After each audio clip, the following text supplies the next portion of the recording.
అవి గైస్ చూస్తున్నట్లయితే మనం కళ్యాణ పగడాల కోసం అయితే అందరూ ఎక్కడెక్కడే వాళ్ళు మొత్తం అయితే 9:30 అయితే అన్నపూర్ణ స్టూడియో దగ్గరికి అయితే వచ్చేసారు.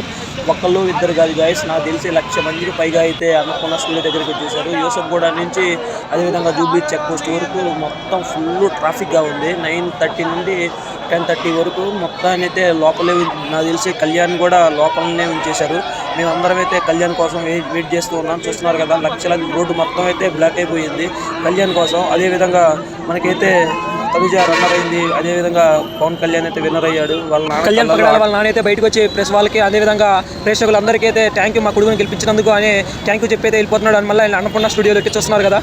చూస్తున్నట్లయితే మనకి పోలీస్ వ్యాన్ అయితే వస్తుంది కదండి. పోలీస్ వ్యాన్లు మొత్తం కలిపి ఒక 100 మందికి పైగా అయితే వచ్చేసారు అన్నపూర్ణ స్టూడియో దగ్గరికి. మొత్తం బ్లాక్ చేసేసారు. ఇదైతే నేను 11:30కి అయితే షూట్ చేస్తున్నా, చూస్తున్నారు కదా.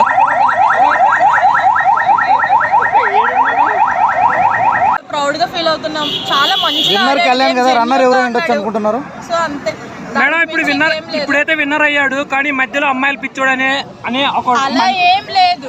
తన గేమే తను ఫోకస్ చేసాడు, గెలిచాడు. మీ ఊరు అంటున్నారు కాబట్టి ఎలా ఉండేవాడు మేడం? మా ఇల్లు పక్కన కాదు అంతే కదా. చెప్పండి.